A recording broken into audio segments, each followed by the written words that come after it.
Magandang araw, ngayon ay ipapaliwanag natin ang kwento ng pelikulang The Quiet Maid na ipinalabas noong 2023. Tara, umpisahan na natin ang kwento.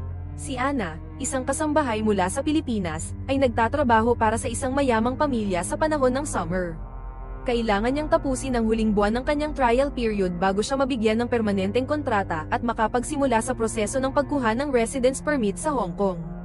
Ang mga amo ni Ana ay sina Andrea Roa, isang negosyante ng mga sining, at Pedro Roa, na may malawak na taniman sa likod ng kanilang bahay. Mayroon silang dalawang anak, sina Hobo at Claudia. Pagkatapos siyang imbitahan ni Andrea na maglibot sa bahay, pumasok si Ana sa kusina upang maghanda ng hapunan. Kinabukasan, nagsimula na siya sa kanyang karaniwang mga gawain, paglilinis ng swimming pool, paghuhugas ng sasakyan, pagwawalis sa bakuran, at paglilinis ng palikuran.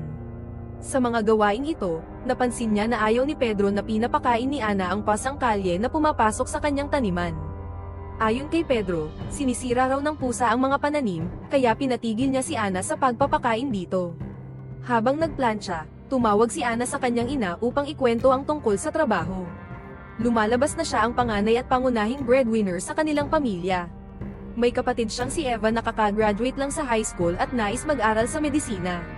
Kaya't umaasa si Ana na makakatulong ang kanyang trabaho upang maipagpatuloy ni Eva ang pag-aaral na may mataas na tuition fee. Nagustuhan ng pamilya Roa ang trabaho ni Ana. Para kay Andrea, mas maayos at maingat si Ana kumpara sa kanilang dating kasambahay. Binigyan din siya ni Andrea ng ilang mga alituntunin, tulad ng pagbabawal manigarilyo sa loob ng bahay at paglabas-labas. Dahil dito, nasubaybayan niya araw-araw ang ugali ng pamilya Roa, lalo na si Hobo, na mahilig mag-party at mag-invest sa crypto, at si Claudia, isang modelong laging nasa biyahe. Habang nasa bahay, madalas mag-imbita si Hobo ng mga kaibigan para mag-party o maki-hangout. Kaya nakilala rin sila ni Ana. Sa kabilang banda, si Claudia ay laging nagbababad sa araw sa tabi ng pool at bihirang humiwalay sa cellphone. Isang araw, pinakuha niya si Ana ng litrato niya sa likod bahay para may upload sa social media. Tiwala si Claudia kay Ana, kaya binigay niya ang passcode ng kanyang cellphone. Naging kaibigan din ni Ana si Jazella, ang kasambahay ng pamilyang Morales na katabi ng bahay ng Roa. Naging magkaibigan sila nang buhatin ni Ana ang isang pakete mula sa sasakyan ni Andrea. Pareho silang mula sa Pilipinas, kaya mabilis silang nagkasundo. Tahimik si Ana at mahilig magbasa, samantalang si Jazella ay pala kaibigan at mas madaldal. Kinagabihan, naghapunan ng pamilyang Morales kasama sina Andrea at Pedro. Maraming naikwento si Jazella kay Ana habang tinutulungan siya sa kusina. Kinabukasan, nag-usap silang muli habang nagyoyosi sa likod bahay. Inamin ni Ana na balak niyang humanap ng mas magandang trabaho pagkatapos ng kontrata sa mga Roa. Ang pinakaimportanteng bagay para sa kanya ay ang makakuha ng residence permit. Sinabi ni Ana na ipinangako ng mga Roa na aasikasuhin nila ang kanyang mga papeles. Pero ayon kay Jazella, hindi ganon kadali ang proseso, lalo na't wala siyang kamag-anak sa Hong Kong. Kailangan munang manirahan doon ng hindi bababa sa 2 taon, at hindi rin sapat na tulong ang maibibigay ng pamilyang kumukuha sa kanya. Dahil dito, nagduda si Ana at nais muling tanungin si Andrea tungkol dito. Pinayuhan siya ni Jazella na huwag agad magtiwala sa mga pamilyang bagong kilala pa lang. Kinabukasan, bumalik si Ana sa kanyang trabaho. Nakatanggap siya ng magandang balita, mataas ang nakuha ni Eva sa pagsusulit. Naging mas positibo ang pananaw ni Ana sa hinaharap. Habang nag-aayos ng kwarto ni Hobo, napatingin siya sa mga libro nito at nilinis ang study table. Doon niya nakita ang isang papel sa ilalim ng laptop ni Hobo, ang recovery password ng crypto account nito. Pinagbawalan siya ni Hobo na pakialaman ang papel, pero sinubukan pa rin ni Ana hanapin ito sa Google. Matapos aliwin sina Hobo at ang kanyang mga kaibigan, lumapit si Ana kay Andrea na abala sa paglangoy. Tinanong niyang muli ang tungkol sa kanyang kinabukasan. Medyo nainis si Andrea sa tanong ni Ana, na tila nagpapahiwatig ng kawalan ng tiwala. Sa huli, sinabi lang ni Andrea na hintayin na lang ni Ana ang desisyon matapos ang trial period. Kinabukasan, niyaya ni Jella si Ana na magpunta sa beach kasama ang mga kaibigan niyang sina Luz at Carmen. Doon, tinanong nila si Ana kung gumagamit din siya ng Tinder. Hindi alam ni Ana kung ano ang Tinder, pero napilit siya ng grupo na gumawa ng account at maghanap ng makakadate. Pag-uwi mula sa beach, abala si Ana sa kakatingin sa mga lalabas na rekomendasyon. Ngunit isa lang talaga ang nakakuha ng kanyang interes, isang lalaking nagngangalang Dennis. Sa simula, natutuwa sina Andrea at Pedro sa trabaho ni Ana. Pero makalipas ang ilang araw, nagsimulang magreklamo si Andrea tungkol kay Ana sa ibang tao. Si Pedro naman ay nagdagdag ng mga gawain para kay Ana, lalo na ang pagtataboy sa mga pasang kalye na palaging pumapasok sa kanyang taniman. Pero hindi kinaya ni Ana na pabayaan ang pusa, kaya palihim pa rin niya itong pinapakain. Kinagabihan, kumatok si Jelle sa bintana ng silid ni Ana at nagyayang magparty. Sa una, tumanggi si Ana dahil natatakot siyang mahuli sa paglabas sa gabi. Wala rin siyang angkop na damit para sa party. Pero napilit din siya ni Jella. Sa madaling salita, buong gabi silang nagparty ni Jella at uminom, pasi Ana ng alak. Dahil masyado siyang napagod, napaaga siyang umuwi at late siyang nagising kinabukasan. Nagreklamo si Andrea, pero sa kabutihang palad, hindi niya alam na umalis si Ana noong gabing iyon. Kinahapunan, niyaya siya ni Pedro na sumakay ng bangka at lumangoy sa isang isla. Pero masama ang pakiramdam ni Ana dahil sa init, kaya nanatili lang siyang tahimik sa bangka. Dito, sinabi ni Pedro na kinumpirma niyang kailangan talagang tumira si Ana ng 2 taon sa Hong Kong para makakuha ng residence permit.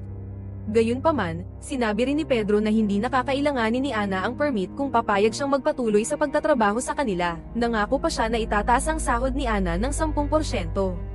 Kinabukasan, umalis sina Andrea at Pedro para sa isang linggong biyahe. Iniwan nila kay Ana ang responsibilidad sa bahay at pinayuhang panatilihing maayos ito. Ibinigay na rin ni Andrea ng maaga ang sahod ni Ana at inutusan siyang ihanda ang bahay para sa pagdating ng mga panauhing galing Japan. Ang mga panauhing ito ay interesado sa pagbili ng isang estatwa na gawa ng paboritong artist ni Ana sa mataas na presyo. Kaya gusto ni Andrea na maging espesyal ang party. Bago umalis, mahigpit siyang nagbilin kay Ana na huwag gumawa ng problema. Ikinwento rin niya ang nangyari kay Jella, na natanggal sa trabaho dahil umuwi ng lasing ng alas 5 ng umaga. Nagulat si Ana nang marinig ito, lalo na't kagagaling lang nila sa party ni Jella. Tinawagan niya ang cellphone ni Jella pero palaging voicemail lang ang sumasagot. Malungkot si Ana, lalo na't may plano pa naman silang mag-beach vacation. Dahil wala na si Jella, naging mas tahimik ang mga araw ni Ana. Ang tanging nakakapagpasaya sa kanya ay ang pasang gala na dati nang ayaw ni Pedro. Ngunit isang araw, nawala rin ang pusa, ipinaalis ito ni Pedro sa tulong ni Ahmed. Sa bahay, sina Claudia at Hobo na lang ang naroon, at mas madalas silang mag-party at maglaro ng video games. Isang gabi, binigyan ni Hobo si Ana ng Nintendo para may mapaglibangan siya sa kanyang silid. Sinubukan din ni Ana ulit maghanap ng makakadate sa Tinder, pero minamaliit lang siya ng isang lalaking nakausap niya dahil taga-Pinas siya. Samantala, tinatawagan siya ni Eva, ang kanyang kapatid, at minamadali siyang padalhan ng pambayad sa matrikula. Kung hindi raw siya makakapagpadala agad, mapipilitan si Eva na pumunta ng Hong Kong upang magtrabaho at isusuko na lang ang pangarap niyang maging doktor. Sobrang nag-aalala si Ana at agad niyang pinagsabihan si Eva na huwag nang ituloy iyon. Bata pa raw ito at hindi pa dapat umaalis ng bahay. Pero sa kabila nito, nakakaramdam din si Ana ng inis dahil tila hindi pinahahalagahan ni Eva ang lahat ng hirap na ginagawa niya para makalakam ng pera at mapag-aral siya sa magandang unibersidad. Nakiusap si Ana na maghintay lang si Eva. Pero matigas ang ulo nito. Sa kabila ng lahat, ipinagpatuloy ni Ana ang kanyang pang-araw-araw na trabaho. Sinimulan niya ang araw sa paglilinis ng mga kalat mula sa party ni Hobo at paghahanda ng almusal. Tinanong ni Ana si Hobo kung uuwi ito ngayong gabi. Sagot ni Hobo, kakain siya sa bahay tapos pupunta sa isang party para manood ng laro ng barka. Habang naglilinis, nakita ni Ana ang cellphone ni Claudia na naiwan sa sofa sa labas. Sa halip na isauli ito, isinilid niya sa kanyang bulsa. Binuksan ni Ana ang social media account ni Claudia at sinilip ang mga DM. Nagulat siya nang makita ang account ni Dennis at, hindi na nagdalawang isip, inimbitahan niya ito sa isang date gamit ang account ni Claudia. Mabilis namang pumayag si Dennis, at nagkasundong magkita sa bahay ni Claudia matapos kumain ni na Hobo at ng kanyang mga kaibigan. Pagkaraan, si Claudia, na handa nang umalis papunta sa ibang bayan, ay naghanap ng kanyang cellphone. Pero sinabi ni Ana na hindi niya ito nakita. Nagtiwala si Claudia at sinabi na kung makita ito ni Ana, ibigay na lang kay Hobo. Bandang madaling araw, nagsama-sama si Hobo at ang kanyang mga kaibigan para kumain at uminom. Palihim nilang pinag-uusapan si Ana, at isa sa kanila, si Yordes, ay nagmungkahi na yayain si Ana sa party. Nagkunwaring walang narinig si Ana. Sa parehong gabi, tumawag muli ang ina ni Ana. Sabi nito, nagbabanta si Eva na tatakas papuntang Hong Kong. Halos mapanik si Ana at nakiusap sa kanyang ina na pigilan muna si Eva. Nangako siyang makakakuha rin siya ng pera sa lalong madaling panahon. Samantala, ang kaibigan ni Hobo na mahilig mang-asar kay Ana ay nagsabi kay Hobo na subukang akitin si Ana. Sinabi pa nilang handa silang magbigay ng tip kung paliligayahin ni Ana si Hobo. Pero hindi interesado si Hobo. Hindi raw niya type ang mga babaeng Pinay. Nang umalis na sila, mabilis na naghanda si Ana para sa pagdating ni Dennis. Isinuot niya ang damit na bigay ni Jella. Pagdating ni Dennis, nagulat ito sa babaeng humarap sa kanya dahil inaasahan niyang si Claudia ang makikita. Ngunit walang hiya-hiya si Ana, inakit niya si Dennis at inamin na siya ang nagpadala ng DM. Bagamat hindi niya kilala si Ana, naakit pa rin si Dennis at pumayag na makipagpalakpakan sa kanya sa pool. Kinaumagahan, itinapon ni Ana ang cellphone ni Claudia sa taniman ni Pedro. Pagbalik ni Hobo mula sa party, dumiretso ito sa terrace kasama ang kanyang mga kaibigan. Inalok nila si Ana ng inumin, at hindi na siya tumanggi. Uminom siya ng marami. Doon, ikinuwento ni Hobo na umuwi siya kagabi para kunin ang wallet at narinig niya ang kakaibang ingay sa pool. Laking gulat niya nang makita si Ana kasama ang isang lalaki. Napahiya si Ana, pero hindi siya nagpakita ng takot. Nang tangkaing takutin siya ni Hobo na isusumbong siya kay Andrea, binalaan pa siya ni Hobo na kaya siyang iPad port mula sa Hong Kong. Alam din ni Hobo na kailangan ni Ana ng pera para sa tuition ng kanyang kapatid. Sa madaling sabi, sinubukan ni Hobo at ng kanyang mga kaibigan na kumbinsihin si Ana na pagsilbihan sila kapalit ng kanilang pananahimik. Maging ang laman ng crypto savings ni Hobo na katumbas ng 5,000 euros ay iniaalok nila, sapat para sa tuition ni Eva. Sa unang tingin, parang pag-iisipan ni Ana ang alok, pero mariin siyang tumanggi. Nang may isa sa mga kaibigan ni Hobo na tangkaing hawakan siya, agad siyang nagtago sa kanyang kwarto at nagkulong. Habang natataranta, pinaghanda na niya ang kanyang gamit. Sinubukan niya ring tawagan si Jella, pero patay pa rin ang cellphone nito. Nanatili siyang mag-isa sa kanyang kwarto hanggang sa umalis na ang mga kaibigan ni Hobo. Habang nag-iisip, aksidenteng natadyakan ni Ana ang mesa sa tabi ng kama. Sa kanyang gulat, may nakita siyang papel na may email address at password para sa crypto wallet ni Hobo, nakasingit sa gitna ng isang libro na galing sa home library.